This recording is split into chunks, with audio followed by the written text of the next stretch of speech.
Good morning. How is everyone?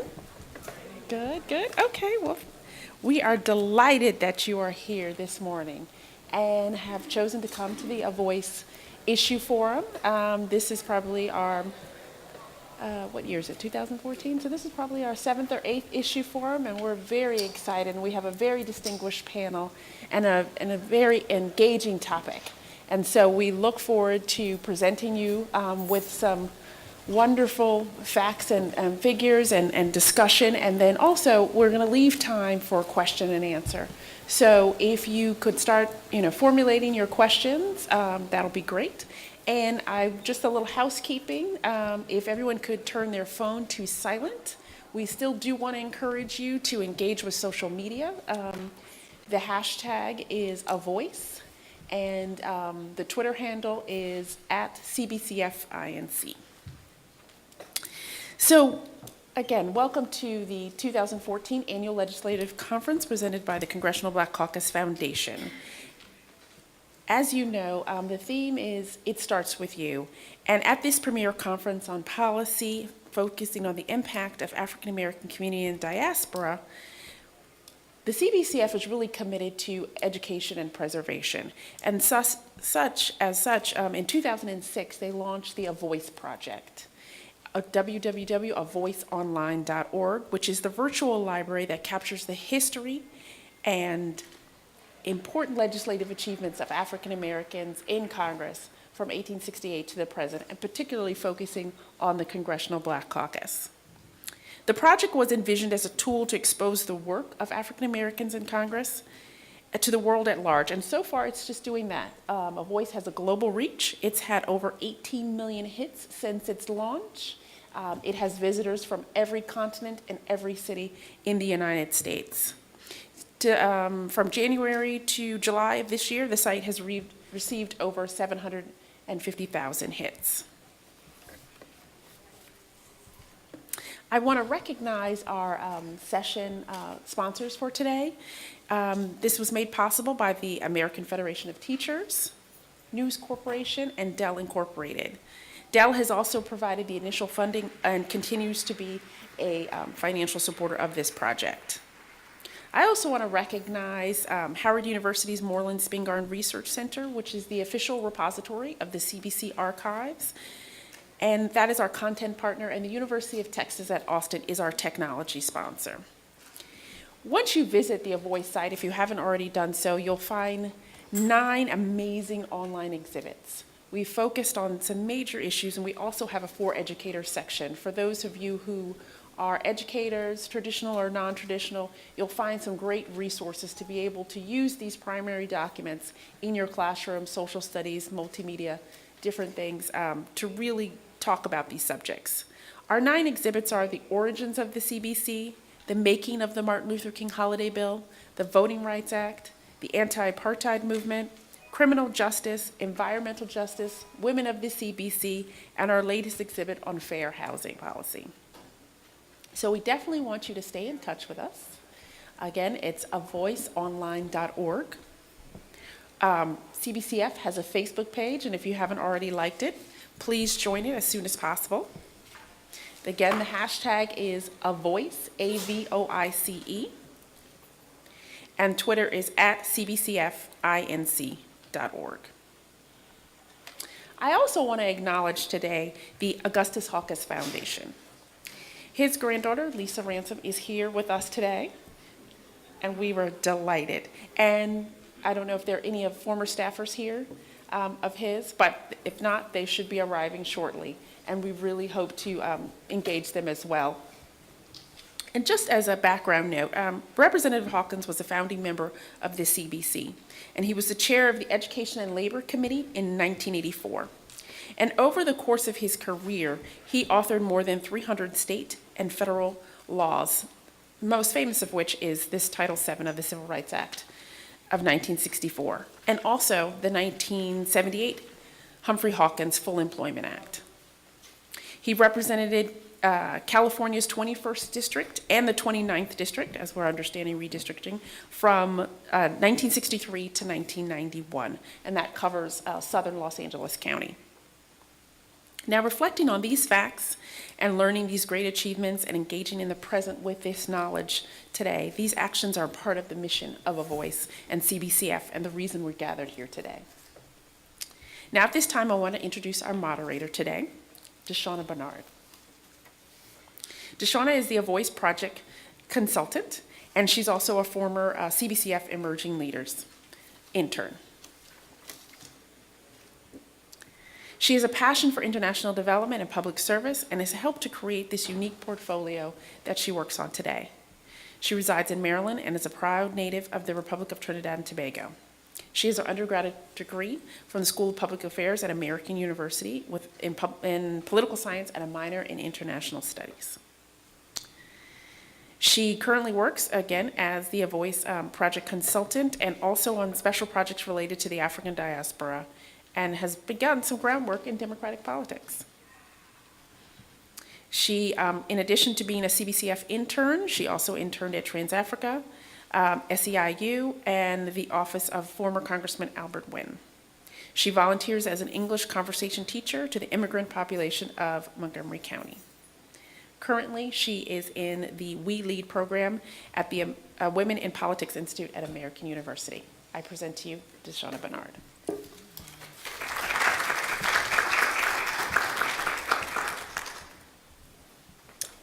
Okay, so welcome everyone. We're so grateful to have everyone here and we're truly honored to have this distinguished panels with us today.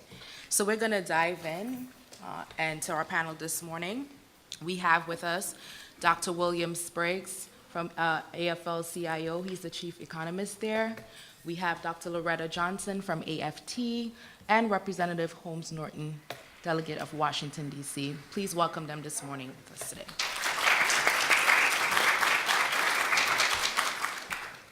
So I'm going to go to the next slide on our show and just kind of allow the audience to look at what Title VII is. The Title VII Act prohibits discrimination covered by employers on the basis of race, color, religion, sex, or national origin. The second slide just gives you an overview of what it protects, just so you know. The panelists here today are experts, and we're going to delve in on the impact, the history and the impact of Title VII of the Civil Rights Act of 1964. We're going to start with Dr. Spriggs. Well, thank you very much, and thank you for having me. I'm starting with a personal note. Normally at the CBC, they do legislative weekend. They do a thing on health. This is not the health panel, but I am here by the grace of God. And so I have to do a little brief moment to thank him for that. During the health panel, they normally do a thing on prostate cancer. I do not have prostate cancer. But I left the Department of Labor because I am in a fight with cancer. And so just as a warning to all of you, if your body does something weird, pay attention to it. Medicine has changed. And it is possible to fight cancer with God's help and grace. And just 3 weeks ago, I was in the hospital for a week because my cancer had metastasized when they found it. And fortunately, again, by the blessing of God, it had been reduced to a stage where they could do surgery to remove it. So I'm starting with that because I made a promise a long time ago that I would do this panel. It is only by the grace of God that I get to keep that promise. But to show his blessings is to let you know that you should listen to your body. Black people get other cancers than prostate and breast cancer. And so if your body's doing something weird, please, please, please, don't act heroic. Get it checked out. This is quite a panel, and I'm sorry I'm leading off because I am so in awe to be here with Congresswoman Holmes Norton, who played such a central role in making Title VII actually have meaning. So I'm going to give an overview from the perspective of an economist and economic history. I'm not going to try and do too much more than that. So that we can fully understand progress by African Americans in this country has been a map that looks much more like hills and valleys than steady progress forward. Though mostly it's hills and valleys to get us up, but there are hills and there are valleys.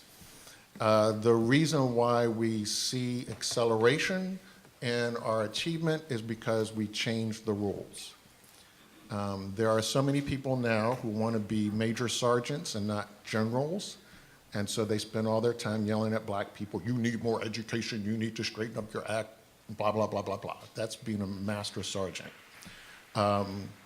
Black people came here in the 17th century. We made it to the 19th century in this country in slavery without any generals. We don't need master sergeants to tell us how to get somewhere. We survive. We need generals in order to change the rules so that we can make advancements. And when you see us make advancements, it is because we changed the rules. We are going steadily forward because once we change the rules, black people on their own, we survived 200 and some years in slavery without anybody else's help. Black people have common sense and know how to respond just like every other person on the planet to economic incentives, but you got to get the rules straight. So let's understand how momentous this was. Many of you may have been watching the Roosevelts and saw about the potential for a march on Washington during World War II that A. Philip Randolph presented to President Roosevelt. Through the intervention of Eleanor Roosevelt, President Roosevelt backed down on the demand that there be some change in hiring by defense contractors in the build-up to World War II. That Fair Employment Practices Commission dramatically changed the lives of African Americans, particularly in the North. Prior to that executive order that set up the FEPC, if you saw a black auto worker, 90-some% of them worked for the Ford Motor Company. If any of you are here from Michigan and have ever been to Flint, Michigan, my wife's hometown, you would go, well, you're leaving out General Motors. No, I'm not leaving out General Motors. If you look at the pictures of the sit-down strike in Flint, Michigan that set up the UAW for General Motors, you will notice they are all white. Because of the Fair Employment Practices Commission, General Motors and Chrysler integrated their workforce. And as a result of that, African Americans have broad entry into the auto industry and into steel. And that transformed the possibilities for many African Americans. What Title VII did was a response to a direct demand of the March on Washington that Congresswoman Norton played an essential logistics role in supporting Bayard Rustin and making sure that everybody got here using a telephone and index cards. And I emphasize that because those of you who are younger and you can pull out your phones and you can tweet and you can get on the internet with Facebook and all sorts of social networking. She organized the March on Washington with a black AT&T phone and cell cards with rotary dial, not this digital thing and no cell phones. So just so you understand, y'all are standing on a rocket ship. She was on like a buggy. One of the specific demands was to change the Civil Rights Act as President Kennedy had proposed it, because it didn't include a way to meaningfully enforce fairness in hiring. And A. Philip Randolph, who was president of the Sleeping Car Porters, a major African-American labor leader, had all along understood that civil rights meant silver rights. You must have the right to a job. It is he who at the March on Washington said, what does it mean if we integrate lunch counters if we can't afford to buy the lunch? And so Title VII transformed the rules. If you were here in Washington, I'm a native Washingtonian, If you were here in Washington in 1963 and you opened up the Washington Post and you went to look for a job, the classified ad said, help wanted white men, help wanted white women, help wanted colored boys, help wanted colored girls. Right up front, you are being told there are certain jobs you ain't help wanted. This changed that forever. Most of you growing up don't even look at want ads anymore, but that was the major way you would look for a job in classified. But you were right up front told, not wanted. This act changed that. Understand that at the beginning of the 1960s, the vast majority of African American children lived in poverty, over 70% poverty rate. If you look at the earnings of black men at that period, you would instantly see why.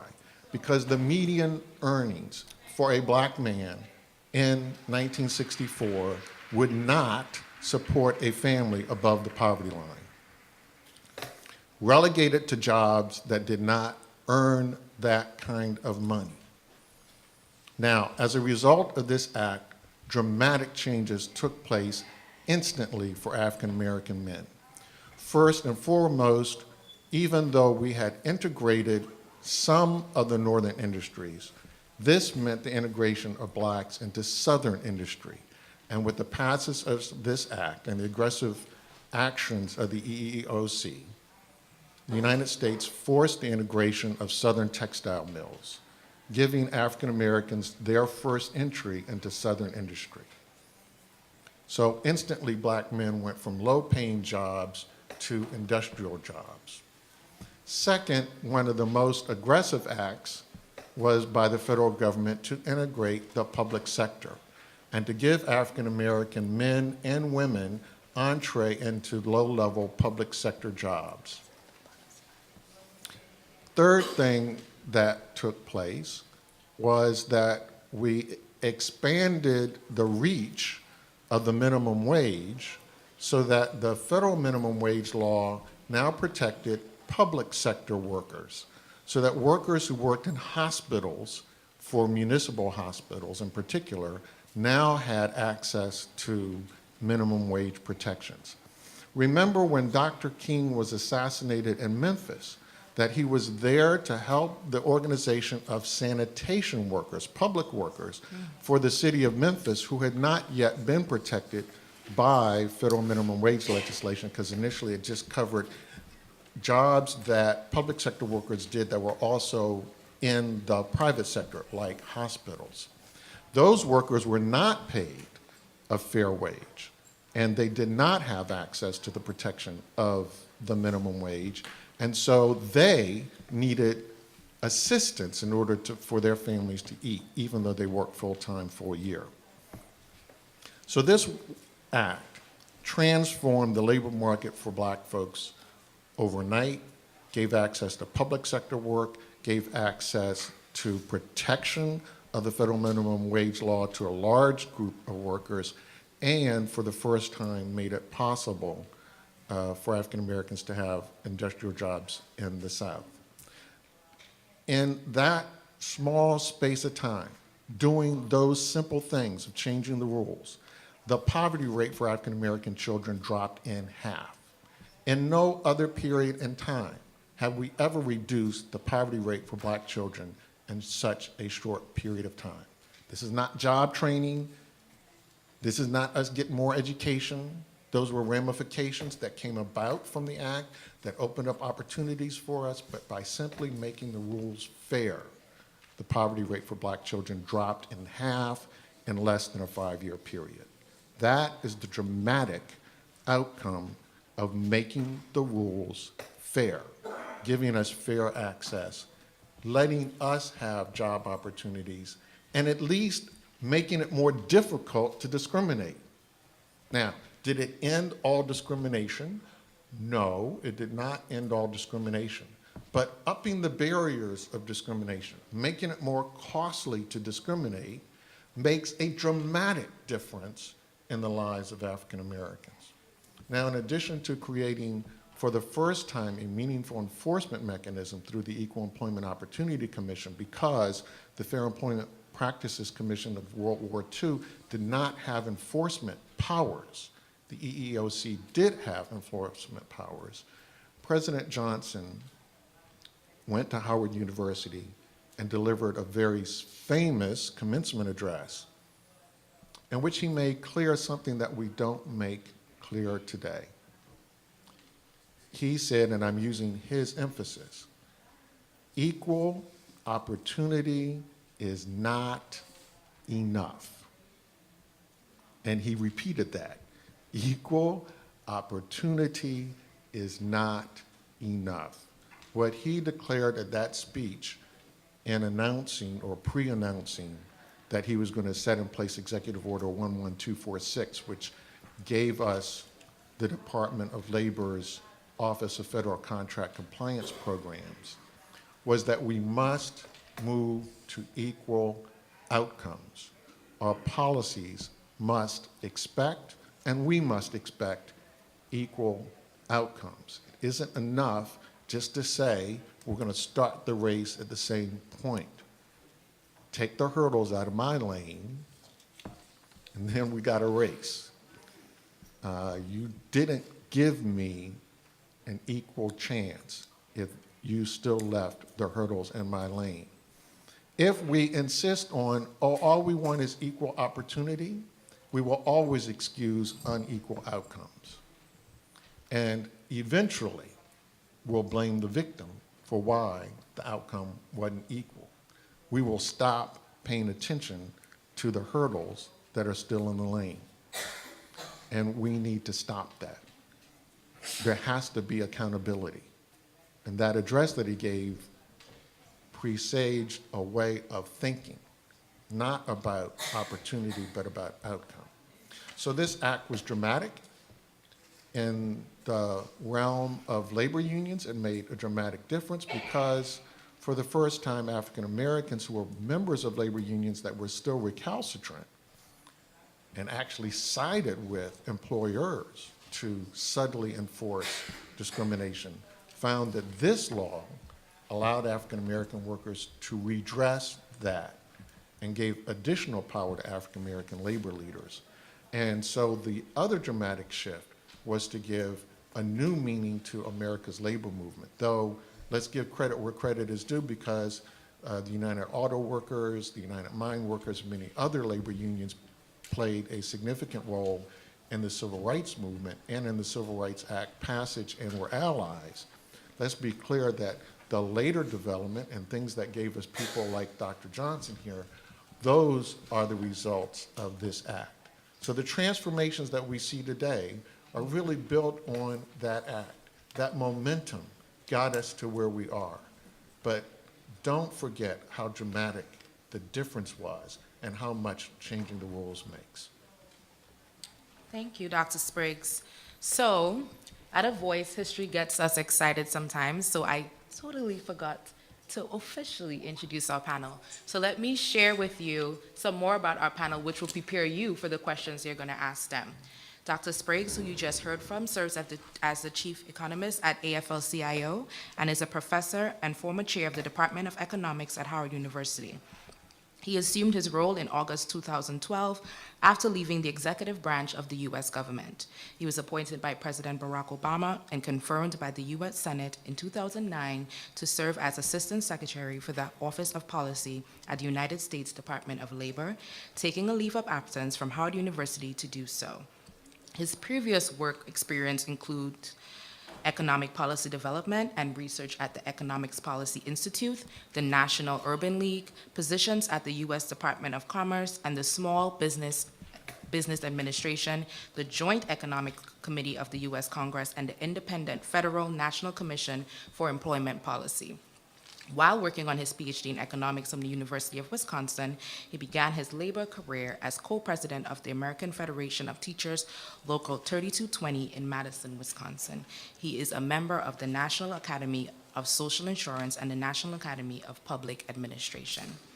You are also going to hear next from Dr. Loretta Johnson.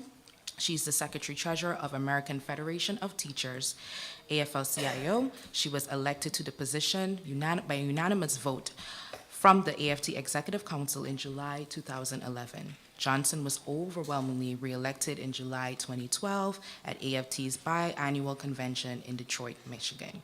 In October 2011, she was elected treasurer of the AFT Educational Foundation and chair of the AFT Benefit Trust.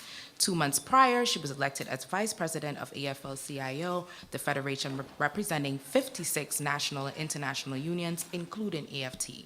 She also served on the board of directors and the AFL-CIO's Union Privilege Organization and the AFL-CIO's Transportation Trades Department. She received her teaching degree through Career Opportunities Program at Coppin State University in Maryland. She's a proud mother of 3 children whom she raised with her late husband. She has 7 grandchildren and 7 great-grandchildren. You are also going to hear from Congresswoman Eleanor Holmes Norton, who was elected in 1990 and is now in her 12th term as Congresswoman for the District of Columbia. She's the ranking member of the Subcommittee on Highways and Transit and serves on 2 committees, the Committee of Oversight and Government Reform, the Committee on Transportation and Infrastructure. Named by President Jimmy Carter as the first woman to chair the Equal Employment Opportunity Commission, she came to Congress as a national figure who has been a civil rights leader and feminist leader. Congresswoman who taught full-time law, has been elected as a tenured professor at law at the Georgetown University, teaching a course there every year. After receiving her bachelor's degree from, can you tell me your college, Congresswoman? I don't want to mispronounce it. In Ohio. Is the mic on? Not necessary. Oh, she said it's not necessary. To us it is. And she earned her law degree, her master's degree at in American Studies from Yale University. And now we're going to have Dr. Johnson continue on in giving her remarks. Well, good morning. I'm certainly at odds sitting with this distinguished panel. I don't know how I got up here sitting next to Eleanor Norton Holmes, who was a part of this movement. And we'll be able to explain and talk to you in depth about how we got to these laws. But I can give you my personal advantage on this, and we talk about the civil rights movement then and now. 60 years ago, I was sitting with my mother and father in our living room, and we had these little 9-inch televisions where we used to put the little magnified glass to make it 12 inches. And the civil rights movement was on the move at that time, and we used to watch the news, and Brown versus the Board of Education was passed. What that meant to me, I was in school at the time, high school, and that was 6 years ago. It began in Baltimore. I began in sit-ins, in malls, moving about, and we joined protests.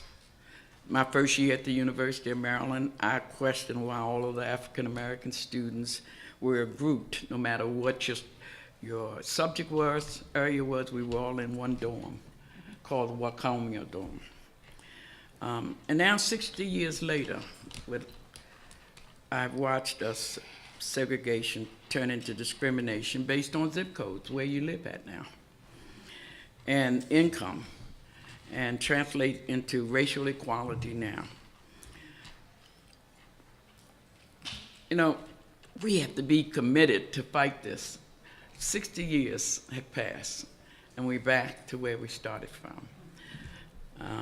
I'm troubled that across the nation, segregation is creeping into educational, and as Dr. Spriggs talked about, the economic opportunities out of the African-American hands. In 2014, segregation isn't a Southern problem, it's a national problem. Because if you look at the statistic today, our nation's most segregated schools aren't found in Mississippi or Alabama. In fact, African-American children in the southern states attend schools where 29% of the students are white students.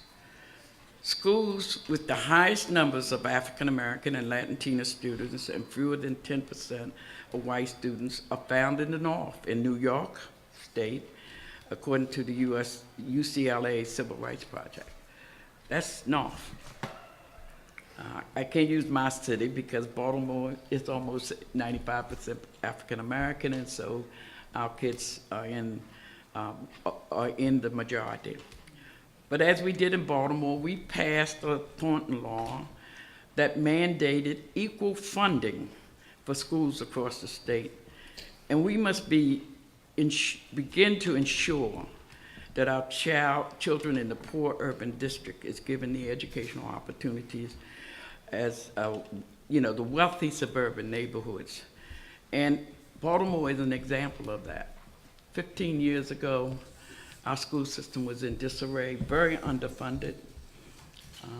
And when we was able to pass the Thornton law that gave us equal funding, our whole system has changed. And as Dr. Spriggs said, the gap is closing. It's not there yet, but you see the increase when the money is put into the schools.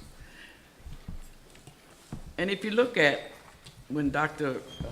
Spriggs was talking about the connection between labor movement and the African American community, some of us have forgotten that the AFT, the United Auto Workers and the Steel Workers who provided Dr. King with financial support during the civil rights protests. So labor was a big part of the protests and civil rights. Some have forgotten that Cesar Chavez organized farm workers, and the reasons we have healthy, fairly grown, safe fruit and vegetables to eat is because labor funded it. Some of us have forgotten that a good public education was what made America a city on a hill and a beacon of light to the world and to the cornerstone of global democracy. In exchange, we have seen a movement fueled by the wealthiest few, the 1%, a movement to demoralize teachers, to profitize public service, and filter our communities.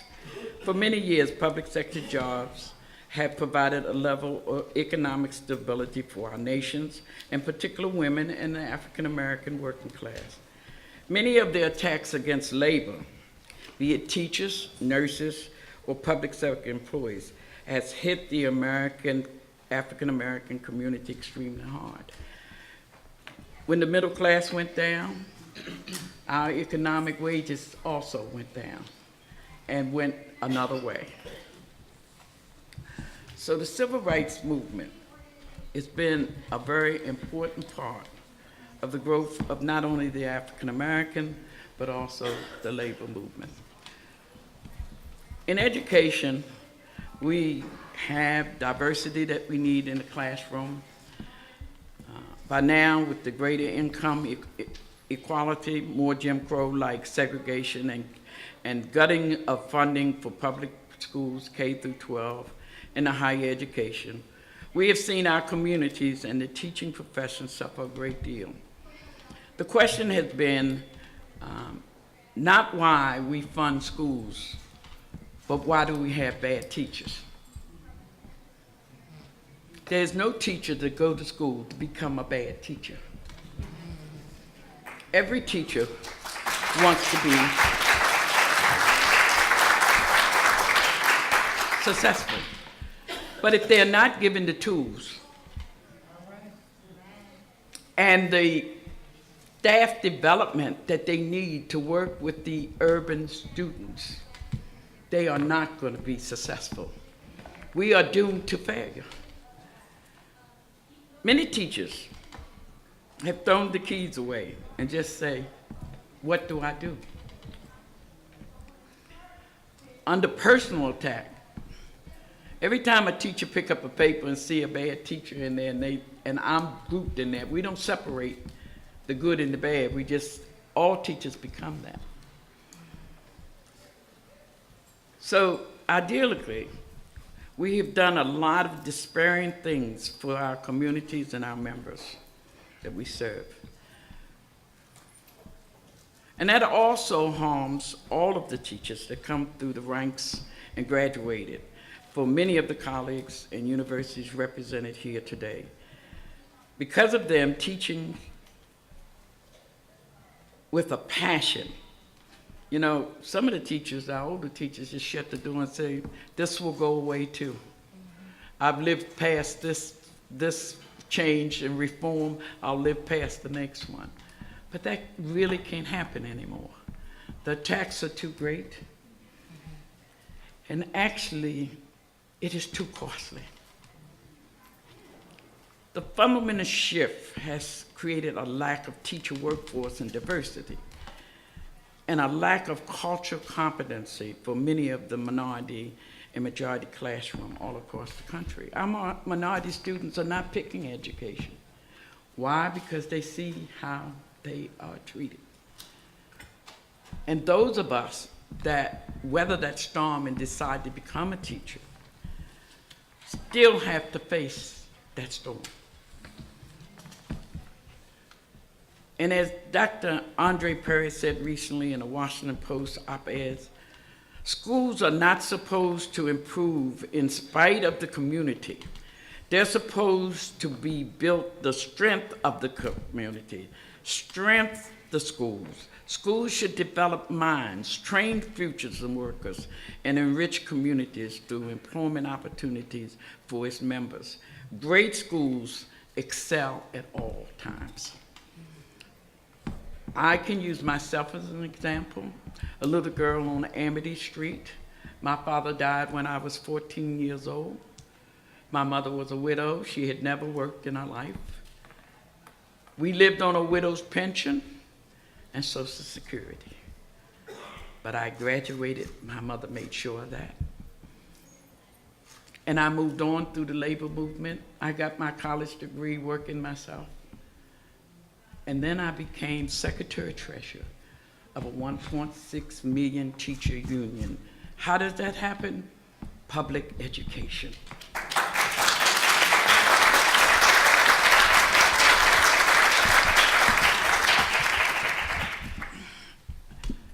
The labor laws and the Civil Rights Acts are so important to us. I'm going to turn it over to one of the historian of labor, but I can tell you that education is our most important product in this country. And without education, we have no democracy. Thank you.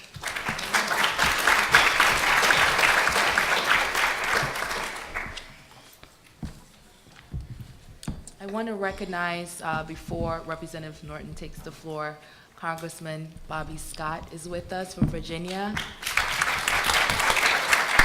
Thank you for joining us, Congressman. Representative Norton. Well, you've stolen my introduction.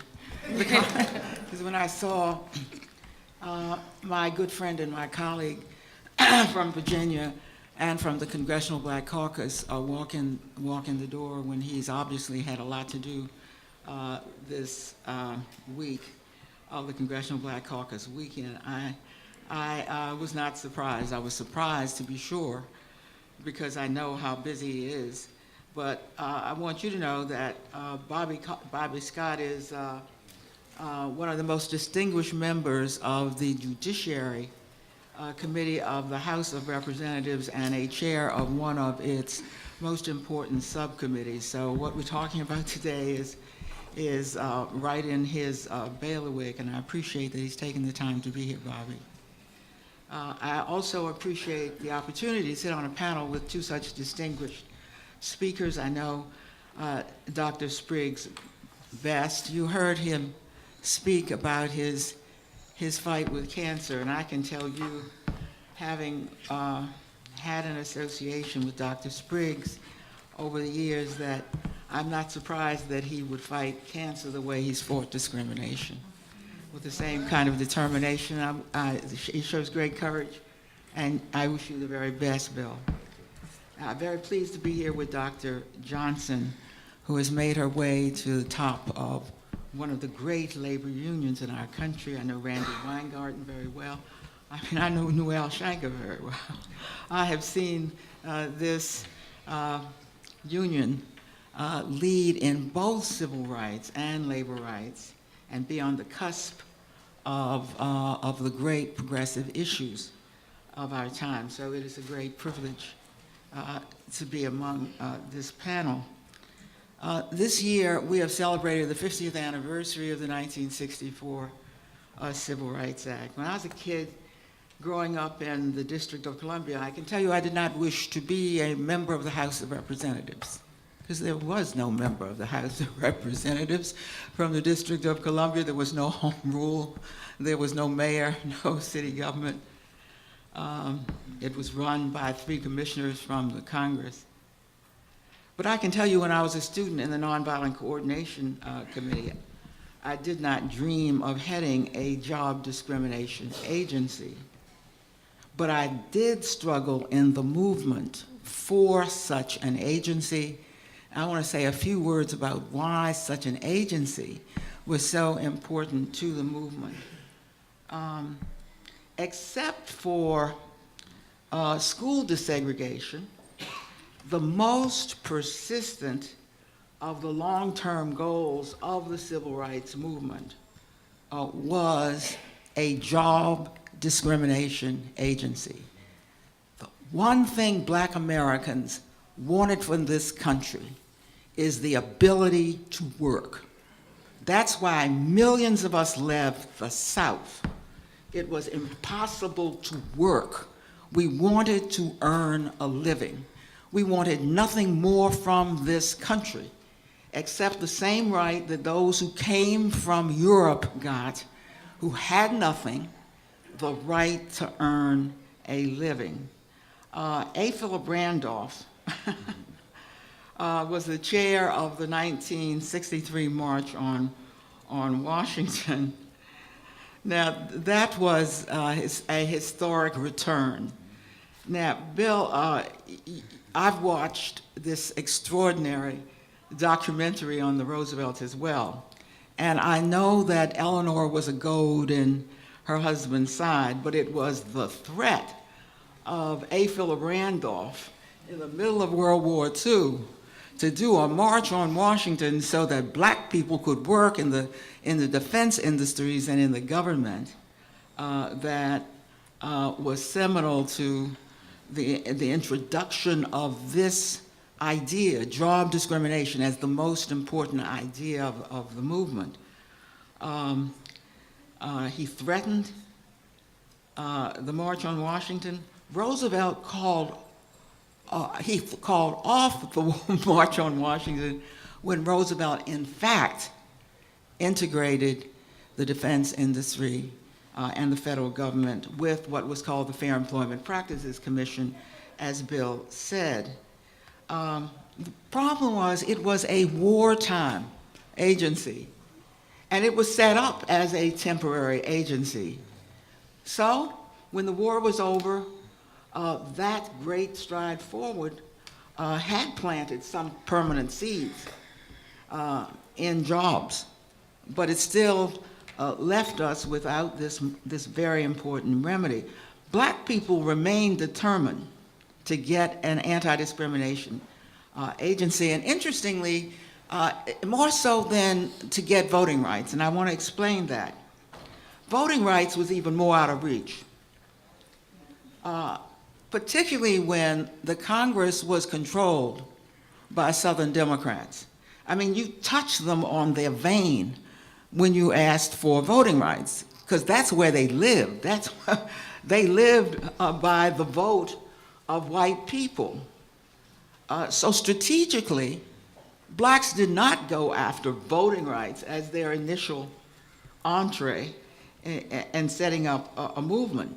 That's not to speak about what the struggle was about. The struggle in the South was always about voting rights. When I was in Mississippi, that was what we were doing. We were doing voter education. But the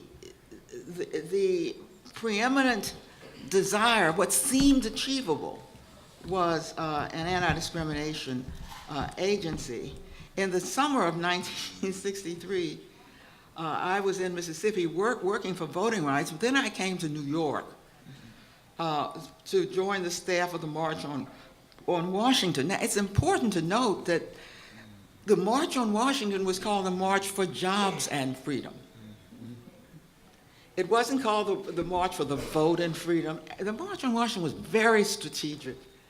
And much of that strategy came out of the labor movement, out of A. Philip Randolph, out of the great Bayard Rustin, who was the architect of the march. What to ask for? To ask for what you had worked for most fervently, for what you had achieved already. You'd already achieved a Fair Employment Practices Commission. Get jobs, get a job discrimination agency. Moreover, blacks, when they had migrated north, saw that with jobs came some modicum of political power. Came black elected officials, even black members of Congress. Gus Hawkins, the architect of Title VII of the 1964 Civil Rights Act, chair of the Committee on Education and Labor. Adam Clayton Powell, the great and men who exercised ultimately great power in the Congress. So the notion was, with the jobs, it would be easier to exercise the vote because we had seen that happen in the North. Now, the 1964 Act was a pathbreaker, and historians have called it the most important legislation in the 20th century because it broke open the notion that civil rights laws were off the table. The first enforceable civil rights law since Reconstruction. And the 64 Act, of course, contained not only Title VII, but sections that barred discrimination in schools and in public accommodations and federal funding. Now, remember, the courts had already rather much been there. But when it came to job discrimination, the courts hadn't touched it and probably could not have touched it without legislation from the Congress. So it turned out that Title VII became the centerpiece of the 64 Act and started the most fertile period of human rights lawmaking since Reconstruction, because in 3 years we had in this country passed the 1964 Civil Rights Act, the 1965 Voting Rights Act, and the 1968 Fair Housing Act. Race, of course, was at the center of the civil rights movement, and it was the reason for Title VII. But there came to be an addition, a sex discrimination addition that was even more controversial. The notorious Judge Howard Smith, who was the chairman of the Rules Committee, had been responsible for seeing to it that civil rights legislation simply did not progress in the House of Representatives. So how come Judge Howard Smith would propose that sex discrimination be added to Title VII of the 1964 Civil Rights Act? Well, even to this day, it is seen as his way to kill the act. Because indeed Edith Green, who was a very great female member of Congress, was asked by the White House to lead the action against putting sex in Title VII. And the reason was that both Johnson and Edith Green thought it would be harder to pass. They were wrong. It passed anyway. And there was no women's rights movement to make it happen. There were women, though, in this country. And I think there may have been a fair number of men in the Congress who didn't want history to report that they had voted against adding discrimination against women to the Civil Rights Act. But I found a nugget that truly intrigues me. Is it true that Howard Smith only introduced sex into the act to defeat it. Apparently, he was a longtime friend of Alice Paul, a founder of the National Women's Party. And he had been a sponsor of the Equal Rights Amendments since 1945. Somebody needs to write a history of Howard W. Smith so I can really understand who he was. In any case, women's groups around the National Women's Party went to him and asked him to introduce sex into the act. So it may be that we have been reading history altogether wrong when it comes to how sex got into the act. The EOC immediately became a strong activist agency, even as it needed in 1972 to get added power. But that does not mean that it was activist on sex discrimination. For example, there was a New York Times editorial that worried that the Rockettes would now be forced to include men as male dancers. And Franklin D. Roosevelt Jr., the first chair of the agency, believed it was a joke. He believed that Howard Smith was simply playing with us. When a reporter asked him, "What about sex?" he said, "Don't get me started, I'm all for it." And to show you, he did believe it was a sex, amazingly, at least to us, only in hindsight. And it's very important to judge history by what people thought at the time. But in 1965, the commission voted to permit sex discrimination in job advertising, the same kind of discrimination you spoke about, Bill, the help wanted job discrimination. And much of that, by that point, was based on sex. It was then that Eileen Hernandez, who was one of the commissioners, an African-American woman, resigned and started the National Organization of Women. EOC's early rulings on race and sex were path-breaking. They guided the courts in an era of strong lawmaking and enforcement for the agency.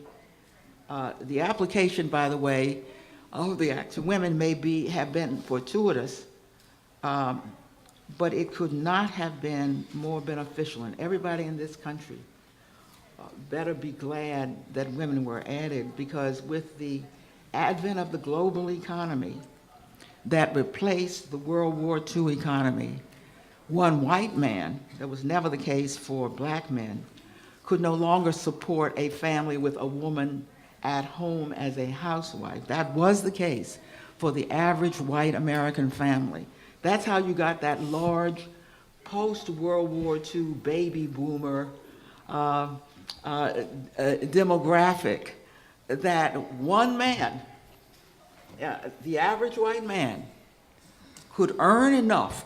That was how robust the World War II, post-World War II economy was, that he could support himself, a wife, and really what turned out to be large numbers of families. Black families made progress during this period, but black women continued to have to work. What happened, though, afterwards, and very shortly afterwards, and of course is particularly the case today, is that to support a family in the way that one white man could support a family in post-World War II economy, you need two people. Because we have so many female-headed households in our country, that puts us even further behind economically. It takes two earners to equal what one man could do in the post-World War economy. The case is, and I just want to point to three just to show you why I think EOC and its guidance to the case law, which the courts supported, was so important. in essence, with Griggs versus Duke Power, we really get the advent of affirmative action. Affirmative action and the enforcement of Title VII probably has done more than any single factor to create a black middle class. The way in which, briefly, Griggs held that in order to show intentional discrimination, you didn't to show discrimination, you didn't have to show that it was intentional. You could show that there were practices that had the effect of discriminating against black people, against women, against Hispanics. So that meant, for example, that you could show that there were tests that were used that had that effect on women and on blacks, of course, in different ways. For women, the EOC had found that if you penalized a pregnant woman by dismissing her or not hiring her because she was pregnant, that was sex discrimination. The Supreme Court held otherwise, and the Pregnancy Discrimination Act of 1978 was passed. So I stress the need for continuing amendments to Title VII as we see new acts of discrimination that were not included in the act. And then, of course, there was the Meritor Savings Bank versus Vinson. And this was the Supreme Court decision that affirmed that sexual harassment is a form of sex discrimination. This is a very, very important decision. The decision came out of guidelines that I insisted be enacted when I was chair of the commission. They had such an impact. I sometimes think that if anyone ever remembers anything I did, they will probably remember the sexual harassment guidelines, although sometimes I believe that they will remember more about the backlog that I reduced at the EOC than they will remember anything, including the sexual harassment guidelines. The backlog had overwhelmed the agency. I encouraged negotiation of individual complaints. There was concern about that. The civil rights organizations had strongly supported my appointment by the president. But when I said I think we ought to negotiate these cases so that we can put the agency into pattern and practice cases, some of my allies came to see me and said, Ellen, wait a minute, that means we're going to lose all of these individual cases. Well, most of these individual cases we were losing overwhelmingly. So by negotiating these cases, I was able to triple the remedy rate because employers saw an advantage in sitting down with the agency to negotiate them rather than paying what amounts to a big price just to take a case and win it maybe, but pay a lot of money to win it.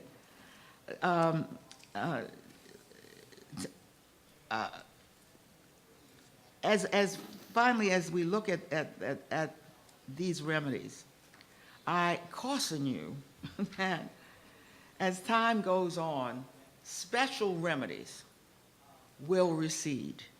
And what do I mean by special remedies? We see that Section 5 of the Voting Rights Act, the most important section, the section that allowed us to hold particularly accountable those parts of the country where voting discrimination flourished, and as we can see today, still thrives, by having them to bring to the federal government and get a sign-off before they changed any of the Voting Rights Act. That was overturned because it was seen by the courts as no longer necessary. Bobby Scott and I profoundly disagree, and we think many members of Congress disagree. There is a pending bill to return that act, and we will have to be careful to do it, because we will have to do it in a way that takes into account that there has been some progress made in voting rights. So it may not be the exact thing that was put in place in 1965, but as we stand, it has to be very likely close to it. When you see the voter ID laws that are popping up in the South, and where we're forced now to sue under a much laborious, a much harder to use section of the Act. Well, the same goes for Title VII. You will see the courts come back somewhat. In Ward's Code, for example, it held that the burden of proof in showing that a pattern and practice, like a test, was no longer on the defendant, but on the person who claims that she is being discriminated against. And all you have to do is change the burden of proof, and you make it much harder to bring such cases. So that is how it is going to be. What then will happen to Title VII? We very much still need Title VII. They're doing pattern and practice cases every single day, showing that there is still that kind of discrimination. There is still expansion of the jurisdiction of the EEOC. It first occurred when I was a chair. One of the incentives I had to get rid of the backlog was the president said that if I did, he would make a whole equal employment agency by transferring to the EEOC the Age Discrimination in Employment Act and the Equal Pay Act, and he did. Since then, we now, in Congress, Bobby and I, the Congressional Black Caucus, and most Democrats, as I speak, are trying to expand the act to put into effect into the Employment Non-Discrimination Act, which would place under the act the LBGT community. Job discrimination against blacks remains widespread. One way to know that is that black college educated people today are twice as likely to be unemployed as white college educated people. Who is to say you don't need Title VII with its strong remedies when you look at a figure like that? I had the rare privilege of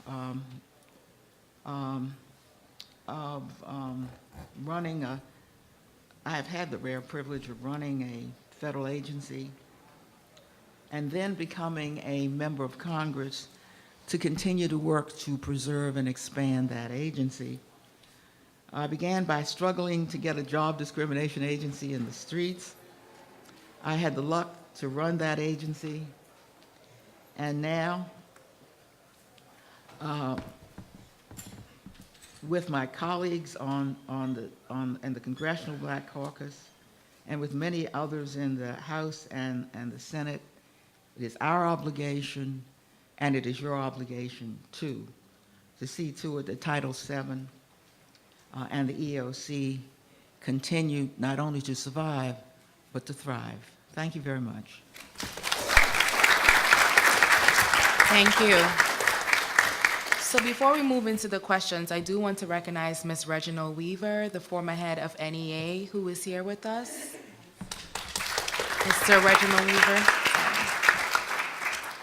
Okay, so Congresswoman Norton, you were talking about remedies, and recently we read that America's school districts have faced countless lawsuits dealing with Title VII violations. In addition, many students have won large settlements because the school district failed to remedy discrimination problems.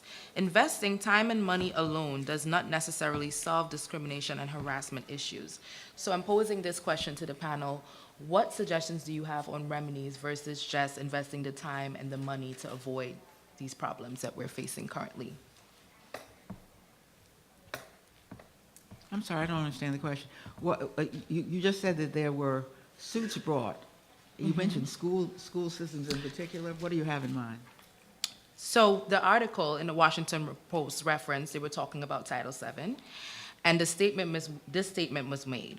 American school districts have faced countless lawsuits dealing with Title VII violations. In addition, many students have won large settlements because the school districts failed to remedy discrimination problems. Investing time and money alone does not necessarily solve discrimination and harassment issues. What are your thoughts on this statement? Well, I just like to separate out the students who are not covered under Title VII from lawsuits that may have been brought by teachers under Title VII. They certainly are covered. I'm not sure what the students were about, so I'm not sure where to go. Maybe Dr. Johnson can say something about. I don't know. I don't think schools. I don't think schools have any more. Most of the pattern and practice cases are brought not against school systems but against corporations. So I really think that the problem that Dr. Johnson raised is much more important, and that is that not as many of our young people, our young African American people, are going into education. We ought to find out why. My mother was a public school teacher in District of Columbia Public Schools. That's how she and my father, but particularly because she had a good middle-class job with a good pension as a school teacher. Well, these jobs were like magnets to the women of her generation. And part of the reason that women are not as much going into education is because there are many things you can do now. But that certainly doesn't explain why we would have such a decrease in the number of young people who choose education. Maybe Dr. Johnson can speculate on that. Well, what we do know is that when other occupations open up to the African American community, that did have an impact on our pool of women coming into education. But I think the problem derives at our four-year institutions. The teacher education programs are not pushed like we push certain other programs. People are not recruited at a young level. Our students, and we have some that want to be teachers, but they are programmed out into other fields and other areas before we can get to them. And I think that we still have, just what you were talking about, post-war education when it comes down to the teacher education.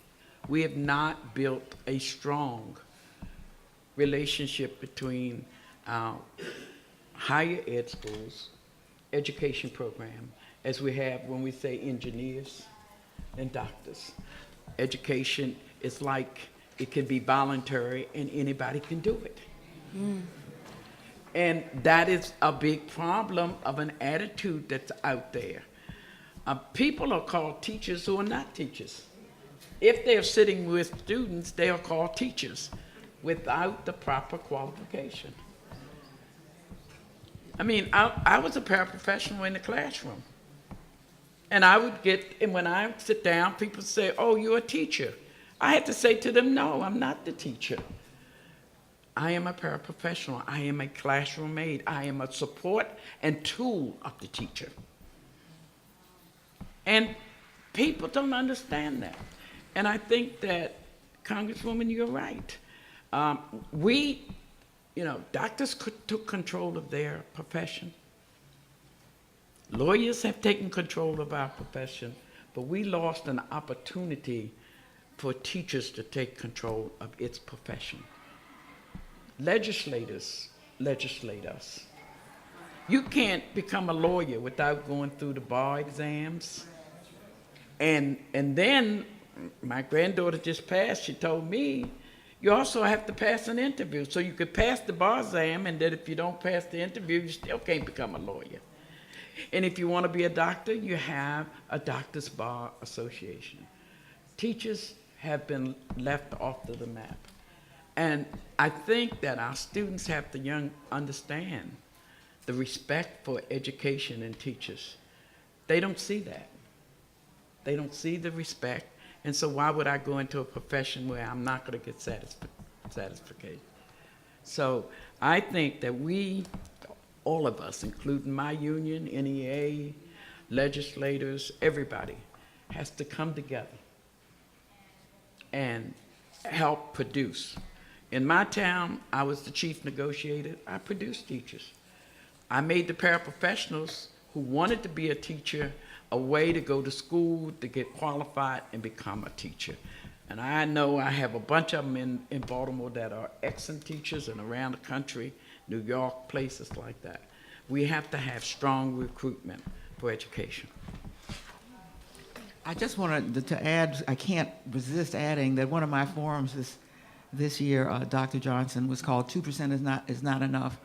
How do we get more black men in the classroom? And one of is an extraordinary panel of young African-American men, and one of the issues they raised was the schools of education, who have not paid attention to recruiting young men to the profession when you know what effect young men would have in classrooms today. Thank you. So we spoke about Title VII and we talked about how it helped to end discrimination in the workplace. A lot of workplaces and even universities, as Dr. Johnson mentioned, are now investing in a lot of diversity program. A lot of people are throwing around the word diversity. Diversity is the new sexy. Many may argue that some diversity efforts is just more of a filling the quota system, and it's not really employers truly being fair when you arrive to an interview or you arrive in a special program or whatever the case may be. What is your response to that? Well, I'll take a first crack at that. And Jackie Barron's time as chair of the EEOC was doing exactly what the Congresswoman suggested, which is to update and understand new patterns and practices. So we began to understand during this downturn what some of those new codes became. First, the use of credit scores. Some jobs, you do want someone who is credit worthy. Credit scores, however, are not about credit worthiness or reliability. Credit scores are really designed to tell me how closely related are you to the banking system in the United States. If you don't have credit through a bank, then your score is lower automatically. If you have store credit cards, you don't get the same score as if you have a bank credit card. So the score is not telling me, is this somebody who might be risky? It's telling me, is this someone who is banked? No relevance at all to how well you're going to do a job. But we see employers using that. Why is it important? Because African Americans disproportionately don't have relationships with banks. And as we all know from the crises, the relationships we have with banks are discriminatory. So this is the fox telling you which chickens we like to eat. So this is not a useful instrument for choosing candidates for jobs. It does have a very disparate impact, and the EEOC started to look at, well, what can we do about that? We know that unemployment disproportionately affects the African American community, as the Congresswoman pointed out. Even if you do have a college degree, you are still twice as likely to be unemployed as a white person with a college degree. In fact, one of the things that used to irk me in this administration was I would always put this in and then it would always be taken out during clearance. If you are a white male high school dropout, the least educated white person you could find, your unemployment rate was lower, is lower, than the unemployment rate for any black person except those who have a college degree. If tomorrow I said to black folks, here's the deal, I'm going to give you all free college, and you can have the unemployment rate of a black college graduate, or I'm going to give you the unemployment rate of a white male high school dropout. Black people would beat me up if I said I'm going to give you free college. Because it's like automatically 75% of us are going to get drop in our unemployment rate. You holding out for some other group of people. Give us the low unemployment rate, because I get that tomorrow. I don't have to go to college. Tomorrow, you just lowered my unemployment rate. So that's the kind of disparity we are talking about when we talk about the unemployment gap. And so these patterns and practices are important to pick out.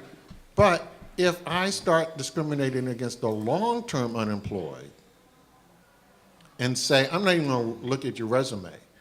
A graduate student at the University of Massachusetts, Boston, did this experiment. He sent out resumes to employers just to find out, was this true?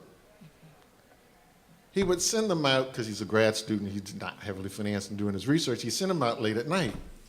He would send out these resumes, and at 1 a.m. in the morning, he would get an automatic response, rejected. We're not interested in you. Who's reading a resume at 1 o'clock in the morning? The machine is telling you. The machine is scanning through. They see this long-term unemployed. Before he could even wake up the next morning, he got a reply, not interested. And so if we're going to allow discrimination against the long-term unemployed, automatically we've done another code word. I weeded out the black folks. So the EEOC looked at that. We all know the disparate impact of, and we have to differentiate between disparate impact and unequal treatment. So there would be a disparate impact on African American men if you said, I only want people who have never been to jail, because we know a higher share of black men have been to jail. Now, as we know from surveys, in reality, employers really don't care whether a white man's been to jail or not. But by putting that screen in, I already screened out a lot of black men, and I don't have to worry about them. Right. So the EEOC tried to get clear about when and under which conditions may you use that screen. And so we have to look at how subtle employers have become.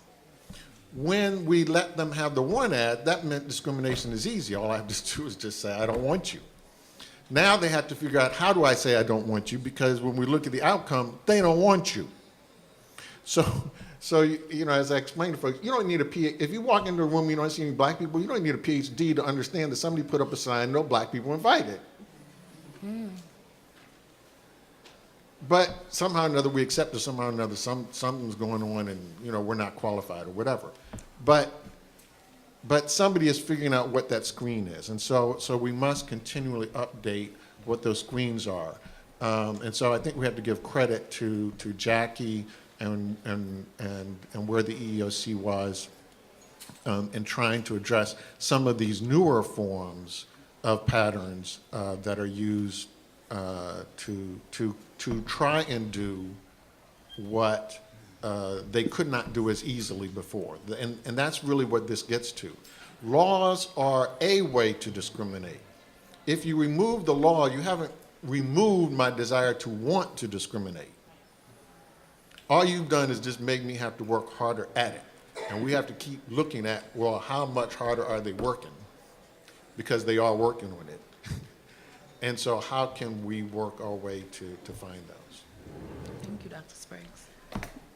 Well, I think Congressman Norton hit on it when she talked about broadening the Employee Act, because what was said earlier by Dr. Spriggs and Congressman Norton, in broadening the Act, the rules are changing. These acts have been there, and the interpretation in the past of which we had accepted would allow no discrimination has been changed.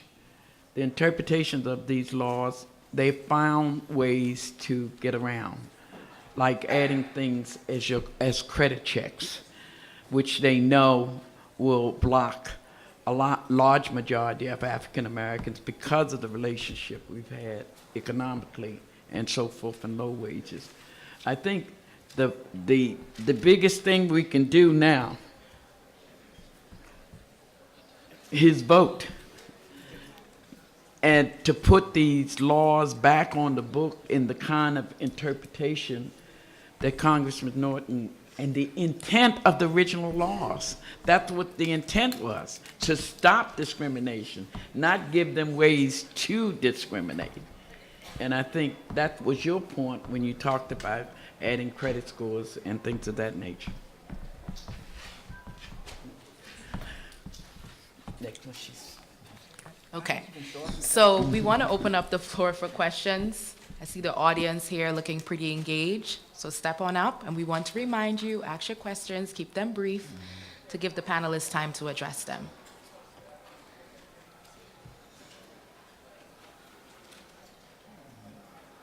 Going once, okay, here we go. Make sure the mic is on. Yeah. Just in reference to some of those, we call them barriers in the fire service. What they're doing, they're in the public safety jobs, whether it's emergency medical technician, whether it's police departments or fire departments, is they're putting in a thing called speeding tickets. And if you have speeding tickets, they eliminate you from the process. And everybody knows the historic piece of speeding tickets and blacks driving while black. So they put that in there, and when I talked to our personnel director, he said, well, it's for everybody. Well, in the state of Missouri, it's on point. I mean, it's real relevant now to some of the things that's going on there. So what are the things that we can do to change that? Is it still voting and going to court? But that is impacting African Americans from getting into those jobs. Had a discussion yesterday about this, to the tune of if you get into some fire departments, a kid in their lifetime can make $1.2 million. And we're excluding them from that just simply by adding, if you have speeding tickets, you are eliminated from the process. During the height of the lawmaking period of EOC, police and fire departments were real targets. And very ripe targets because there was an available pool of African American men and women, and you go to big cities and there weren't any. Ferguson, Missouri today, by the way, would be ripe for such a suit. Now, on the face of it, this is interesting. I never heard that speeding tickets, I mean, young white men speed too. Somebody would have to do a study to see if this particular qualification had a disparate impact on black people. It may well, but we can't just off the top of our heads pick out things and say it must be because you're black. But these studies are done every day, and we know how to do them very well. If such a study showed that in a particular jurisdiction, a case could be brought. Today, the burden would be on the plaintiff. Under Griggs, it used to be on the defendant to show that it was necessary. The plaintiff will have to show that it was unjustified. It does seem to me you have a very good chance of showing that speeding tickets from some kid, you look for things, for example, at what point in his life were these speeding tickets done? Were black, yes, they apply to everyone. So let's be clear. It's the same qualification. But if this so-called qualification has a statistically disproportionate impact on black people or on women, then it becomes suspect and it's submitted to proof in order for it to continue. So that's an interesting one. I'd be very interested in the outcome of that. I have a question. This is regarding some need-to-know information on my part. Who are the people that give out credit scores and formulate these credit scores? Who are they? What organization is this? And is there any publication out that we can begin to review and see how these credit scores are determined?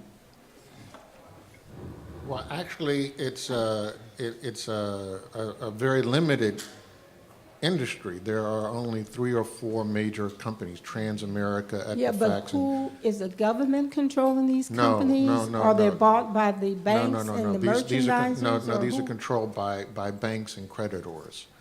And Okay. so they come under the regulation of the Federal Trade Commission, the FTC, and hopefully will be under the purview of the new Consumer Finance Protection. Because Okay. these scores, we know, come out with disparate impacts. And because they are used widely for insurance, which Right. again, what does this have to do with whether I'm insurable or not? Employment, they are used in arenas that are beyond what the score was prepared for. The score was supposed to be meaningful to creditors. And so when it's used outside of that arena, you have to automatically become suspicious because it's like the misuse of the SAT score. It's supposed to predict how well you might perform as a freshman. It has no other relevance. It doesn't pretend to say something else. But people use it to try and infer a zillion things, none of which have to do with performance as a freshman. Right. And so we have to have the FTC look at it. We have to have the Consumer Finance Protection look at it. Congress in the past has regulated consumer credit reports, which is different than the credit score. And many people confuse them because they think that, well, if I look at my credit report, which is showing how often I've been delinquent or how many times I didn't pay a bill or whether I went bankrupt, that gets you the obvious low score. But the difference in whether you get a prime or a subprime loan is far more refined than that. And that has nothing to do with these more obvious delinquency issues. And because they are considered proprietary, these companies have been very good at shielding their formulas from regulators Oh, okay. and letting the regulators understand what's in the formula. So we can tell you what we think you have done that has a disparate impact. And it's that proprietary nature of them that has been their shield to this point. Okay, so at this point, there is no consumer publication that would give us the information that you presented in relationship or how they're determined. Right, and this is where they do things that are misleading. So most people will be told, well, if you want to get your score down, cut down on your delinquencies. Okay. Yeah. That gets me to 700, 750, whatever. That doesn't get me a prime loan.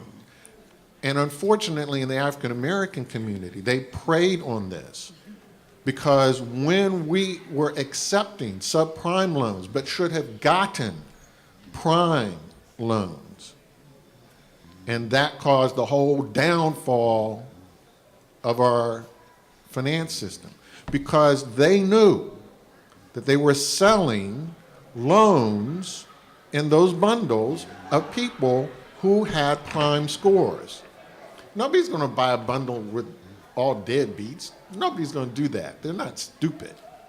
They only bought those because they fully understood that a large share of those loans actually were good loans. They were just the result of discrimination. People were just paying higher interest rates because they were being discriminated against and therefore were good risk. And in fact, I'm getting you a higher rate of return because I found a bunch of pigeons. So part of the problem was that we in our community think that these scores have some meaning beyond what they really do have, and this lack of transparency had real consequences for our economy.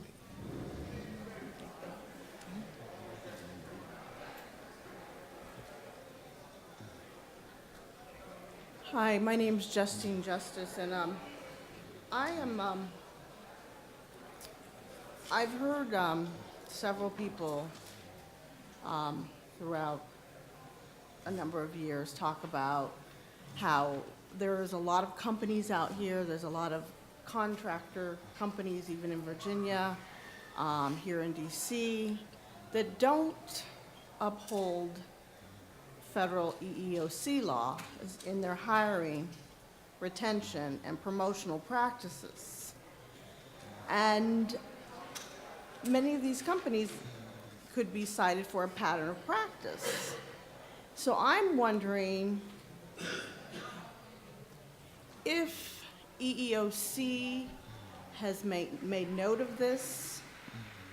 I'll give you an example. A friend of mine told me that they sat there and watched a defense contracting company in Virginia, several of them that they worked for, because they worked in computer science, put in the do not interview pile people with various ethnic names or people who went to HBCUs. Okay? Another friend of mine worked for another company that here in DC that did work in other countries, and she spoke several languages. But she was the only out of, I don't know how many employees, but it didn't equal up to 10%. But she was the only professional African American, other than maybe the clerical staff, that was hired into that organization. She spoke several languages, and she never got the raises that her coworkers did, so she ended up leaving. So there is certainly a pattern of practice, I would say, with a lot of companies that do get federal funding, and I'm wondering if EEOC is addressing that, or has that ever come to their attention, or so on and so forth. Well, I do want to be clear that a contractor is an employer. So there should be no difference between him as an employer who happens to have a federal contract and him as an employer, period. In fact, the law ought to be particularly vigilant about him because he comes under the law in two ways. It's, we shouldn't be discriminating under the law as a federal contractor because he's getting federal money itself, and therefore federal funds would be subsidizing discrimination, and that's part of Title VII. And under Title VII itself, he cannot discriminate against anyone. Now, the reason I think you ask about contractors is because in Maryland and Virginia particularly, many of our employers are essentially contracting with the federal government. I do not know, maybe Bill knows, that the EOC has particularly chosen them out, but it would certainly be worth doing because they do receive federal funds as well. And so it seems to me that they are prime target for at least inspection to see whether they are discriminating on the basis of race or other factors. Okay, thank you. Yeah, and in addition to the EEOC, there is the Office of Federal Contract Compliance Programs in the Department of Labor, which has jurisdiction specifically for federal contractors. People may file complaints through them if they think a contractor isn't meeting its obligation. A big problem is that the contracting community is so powerful that we don't allow pre-qualification. So I may have no black folks on my staff. I'll get the contract and then I'll promise that, oh yes, if you give me the money, honest to goodness, I'm going to change my ways and I'm just going to find diversity will become important. It's like too late in the day. And we really need to have pre-qualification, not just show up and then promise that you're going to do something. Now, fortunately, in the DC area, it has a clear impact. Many people ignore the fact that the IT industry and the DMV is as large as the IT industry in Silicon Valley. If you add up how many people have computer programming, computer operations jobs, the same number of people in the DMV as in the counties that make up Silicon Valley. But In the DMV, that workforce is 22% black. 22%. In Silicon Valley, it's like 6%. African Americans are more likely, I'm going to say this real slow. Okay. African Americans are more likely to major in computer science than whites or Asian Americans. African Americans are more likely to major in computer science than whites or Asian Americans. There are more African Americans who hold a baccalaureate degree in computer science than Asian Americans.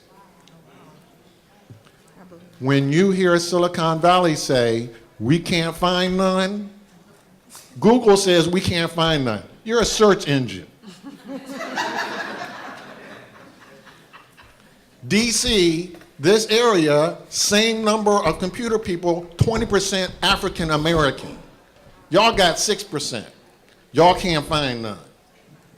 So it just boggles the mind. And then the Senate, when the H-1B visa, which is the visa that allows people to claim we can't find any American of any color who wants to do computers. So we have to ship people in because no American of any color can do this job. The Senate refused to have language. They do had to, in order to do that, go through the same process. Show me that you looked for an American. Document that you looked for an American. No, the Senate took that out. This is how powerful that industry is. And then they want to, sell us this snow job that we still fall for. Oh, black people can't do computers. There are more black people in computer science right now. You were talking about education earlier. There are more black people who do computers than there are black people who are public school teachers. This is what we do as middle-class black people. Like I said, black people don't need master sergeants and drill sergeants. If you tell us there's an opportunity, we get it, we will do it. And yet, we'll still fall for the line where, y'all don't know nothing about no computers, do we?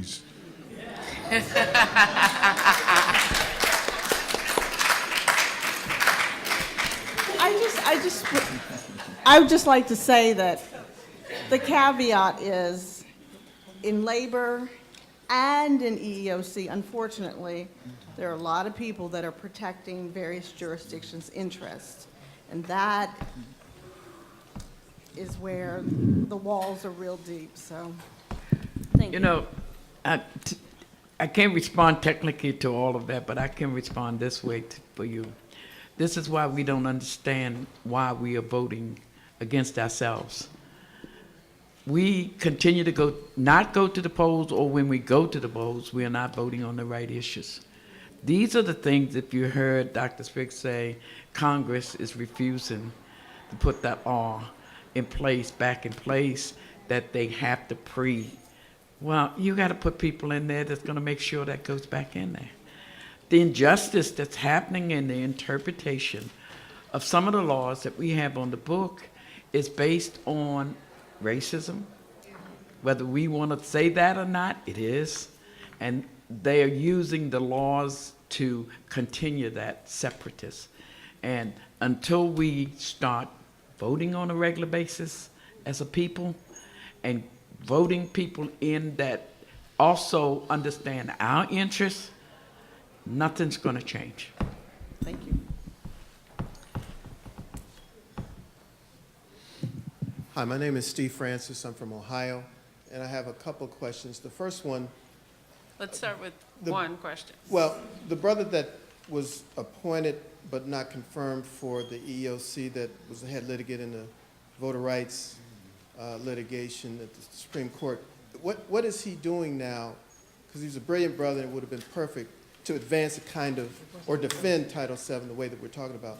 And the second question is, the Ferguson, Missouri is a case study that I'd like to base a question on. Sister said we got to vote. That's right, I believe that.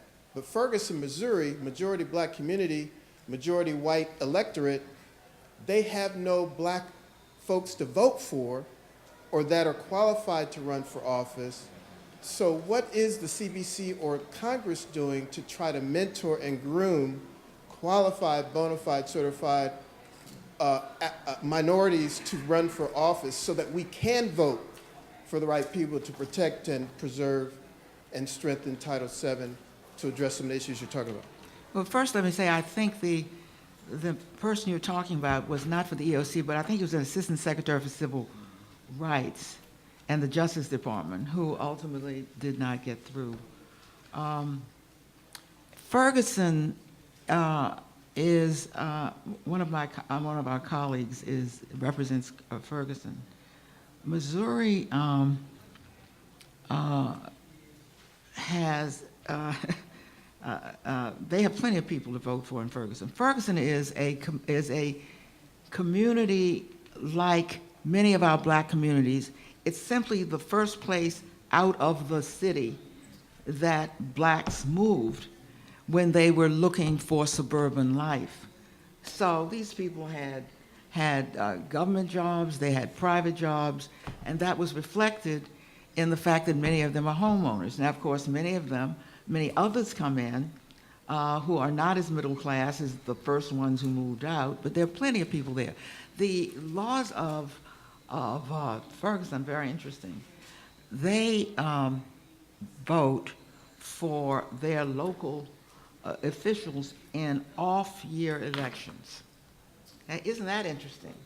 They framed the vote in Mississippi so that they are looking at when, somebody's looking at when, African Americans come out, which is in presidential elections, and when they don't come out.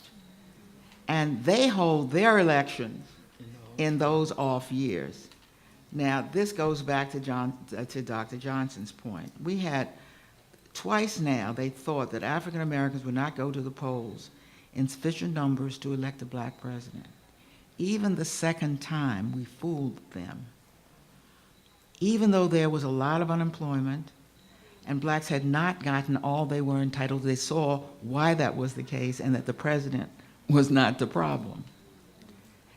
They went to the polls. I'll never forget, something went around. There was a tweet that went around while people were standing in the polls for 7 and 8 hours for that second election that said, "Stay in line, stay in line." And black people stayed in line, and Barack Obama is president of the United States. Now the predictions are we could lose the Senate. Please don't do that to us. That we could lose the Senate because this is an off-year election, and many more of the senators whose time has come are from swing states. They are depending upon black people not to vote. Romney, the Republican, I've tossed his name. The Republican in the second election, Mitt Romney. I started to say Romney. I said, no, that's not it. He is very forgettable. You're right. Romney did not concede until 3 a.m. because he believed his matrix said blacks were not coming out, and when the polls continued to say they were coming out, he did not believe it. So the challenge to us on November 4th is to defy the odds the way we did in 2008 and 2012. It's on us. If we lose the Senate, everybody, it's on us. It's on the young people. It's on the single women. Those are the people who stay home during these off elections. Please go.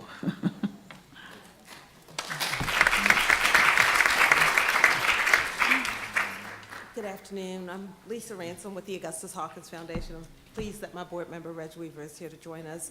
And as I listen to this discussion, I would like to gain some feedback from each of the panelists, especially on the closing comments of the Congresswoman. There's been a lot of discussion about what the Congress needs to do and what elected officials need to do, which I truly respect.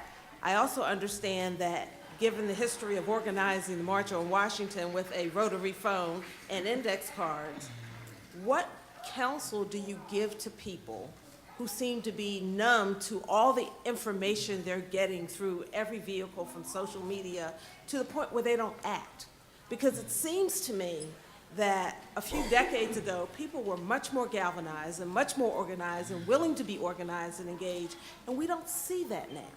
We seem to default to let the elected official handle it, but an elected official is just a representative of the people's voice, and elected officials have to hear from their constituents. So what counsel would you give to organize and build a 21st century civil rights movement?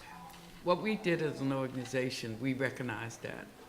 Not only do we represent teachers, but we represent students, we represent nurses, we represent the body. And we made a conscious decision that we have left our community. So we set up a whole department that's called community engagement.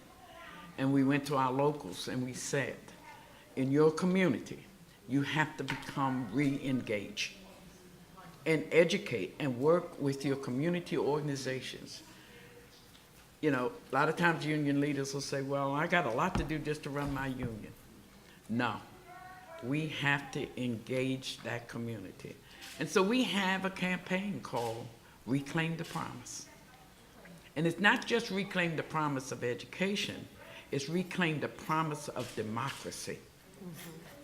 Every issue out here that we talked about today is because of the voting. We recognize in America, if our people come and vote, we save our democracy. But just as we just talked about, people who stay home and complain and don't go to the polls are the reasons we are in these kind of conversations. And they're the main ones. We say that about union leaders. Don't come to union meetings. But as soon as you go back, the person who comes to, what happened at the union? What happened at the union? Well, the union belongs to them. It's me. And if you want that union to operate at the level it's supposed to, I used to tell my members, if you go to the union meeting and come to the union meeting, I'm going to do what you want me to do. But when you don't come, I'm going to do what I want to do. That is the difference, and that's what's happening now. We aren't showing up, and we have to engage. So the American Federation of Teachers, we recognize that. We put a whole area in that's called community engagement, and we have community organizers, because we recognize those people have to talk to community at their level and where they are. And what we can't go tell them what our issues are. We got to hear what their issues are. And we cannot be there just for them to help us. We have to be there to help them. That's what we have to do. We have to engage the community.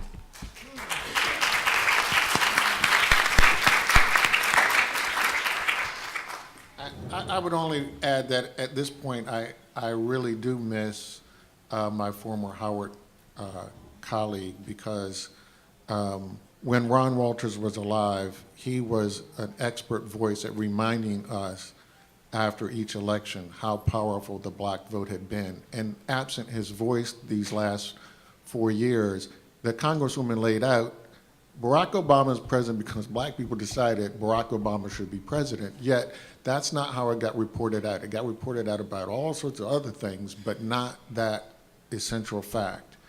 And so I think it removes some power from our community. And of course, we have to go beyond just wanting the president. We have to go to actually wanting to use that power. And power means also the power to punish. And so we have to use that power. And so unfortunately, we don't have the talking heads. We don't have the diversity on the Sunday shows to explain how powerful our vote was last time and how powerful our vote continues to be.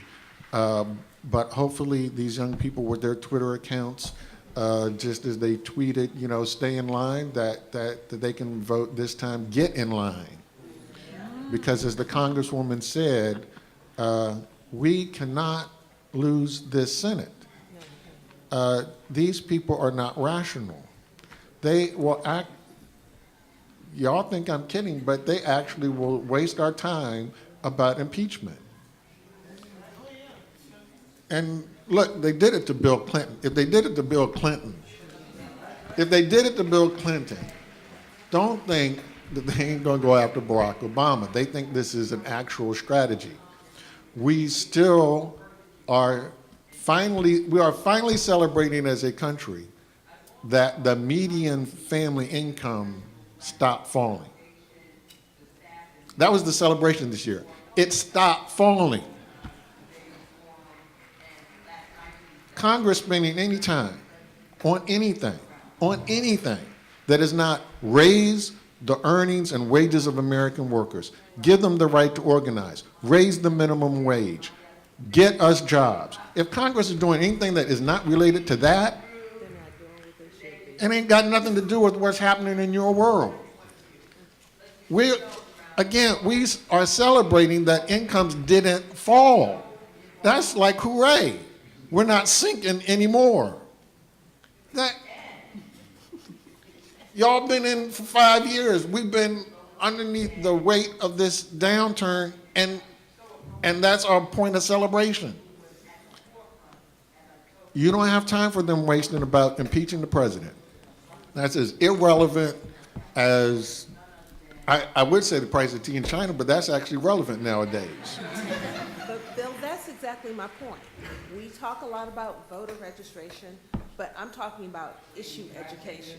We have a lot of people, I've heard a lot of issues, and they're new to some folks, and they're not familiar with the laws on the books that can actually protect us or move our agenda forward. So how do we get back to that? That's my question.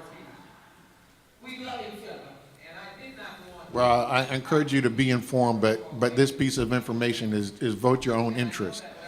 If Congress is not addressing the basic issue of getting higher incomes and more jobs, then it's not addressing anything that should be of interest to you, because I don't know what else could be of interest to you. Because if you can't pay your bills, then other discussions are irrelevant. You know, economists, we talk about in the long run. In the short run, you starve to death. So you don't have time for some long run discussion. But in the long run, the national debt will blah, blah, blah, blah, blah. In the long run, if we keep running these deficits, blah, blah, blah, blah, blah, will happen. That ain't relevant. In the short run, I need a job, I got to pay my rent, and I need to get my children educated. That's the short run. If you don't have an answer for how I'm going to get that done, I don't care about your long run, because that's my great, great, great, great grandchildren, and I'm going to be dead. Right now, I need more money and I need a job. If y'all are talking to me about anything else, you're talking about the deficit, you're talking about impeachment, you're talking about what the president didn't salute or had a coffee in his hand, I don't care. That's your problem, ain't my problem.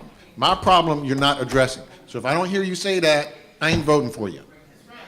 And we need to use that power. And the hands that elected the president are the hands that can unelect these people who want to talk to you about everything else on the planet other than those things.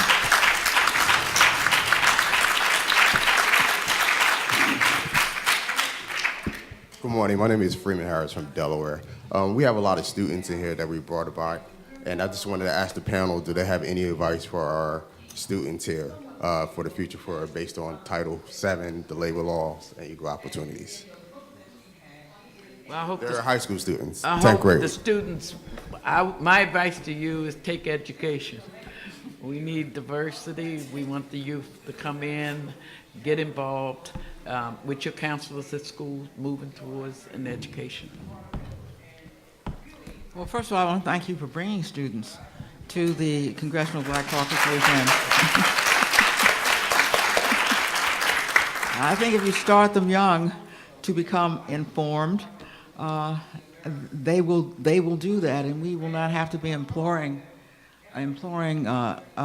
voters across the board, not alone African Americans, about the difference between presidential elections and off-year elections, and how we could literally lose our life I mean, that's the only way I know how to say it.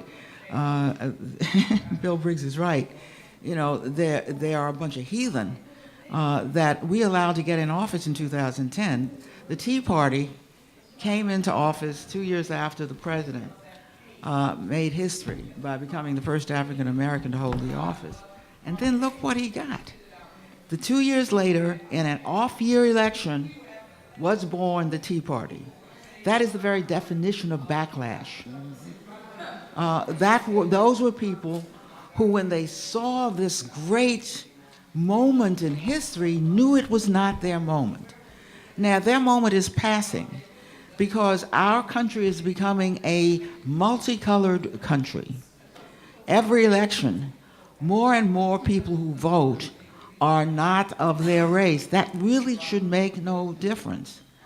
In the House, they have gerrymandered themselves into 75% white districts that do not look like America. That will pass. That's why Republicans will have a hard time winning presidential elections. Meanwhile, when you do have the ability to capture the president precisely because most of the country is beginning to look like us, when you do have the Senate and can keep the Senate, we can at least have what we have. If you want to see what I had to say about Title VII, or for that matter, what we're trying to do with the Voting Rights Act, become impossible, just give us a Republican House, a Republican Senate, and a Republican president. Thank you very much. Okay, ladies and gentlemen, so we're going to take one last question before we turn it over Just to one. Adrena. Yes. My name is Donna Ross. I'm from Wisconsin, where we have a governor who came in 2010 under the Tea Party, and he has initiated devastating initiatives that have touched our community. And my question is for Dr. Johnson. As a president of the American Federation for Teachers, can your union get behind voter registration within the high schools? There are 17 and 18-year-old high school students who are sitting there in the classroom right there that are ready, and bring someone in and register these children to vote. When I graduated high school, I'm from Arkansas. ACORN, an organization that is now defunct, they would come in every year and register high school students to vote. That is where I registered to vote, my senior year of high school. I know that doesn't happen in the state that I'm in. It's an initiative that Congresswoman Gwen Moore pushed. However, once our governor found out that this is something that she was spearheading, he took the money out of the program at the state level that assisted in making sure that happened. And I'm just asking, is this something that the unions can get behind on the national level to ensure that these high school students are tapped and they know that this is something that they can do? I mean, there are thousands of them sitting right there. You don't have to go out and gather them up. They're there. First of all, Randy will be surprised I became president of American Federation. I'm the secretary treasurer. Oh, I'm sorry. And Randy Weingarten is the president. But let me just answer you with that. As a leader. As a leader, yes, we do work. We work with ACORN. ACORN was funded by AFT. And we have constituency groups, A. Philip Randolph, a national organization, CLUE, all of those groups that work with students to get them registered, voter education, voter working in that. And then our locals that have social studies teachers who Civics, will register the students. Yes, we are working on that. So, Okay. yeah, that we agree with you. So those That- are they- untapped they're right there resources. for They're you. sitting right there waiting. I'm like, Right. I couldn't wait to vote. I couldn't wait. So it's there. But as an organization, yes, we put money into all these organizations that are doing voter registration of high school students. Thank you.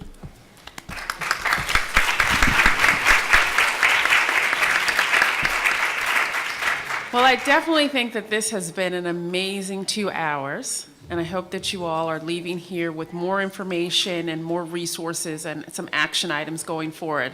Let's thank the panelists and our moderator one more time.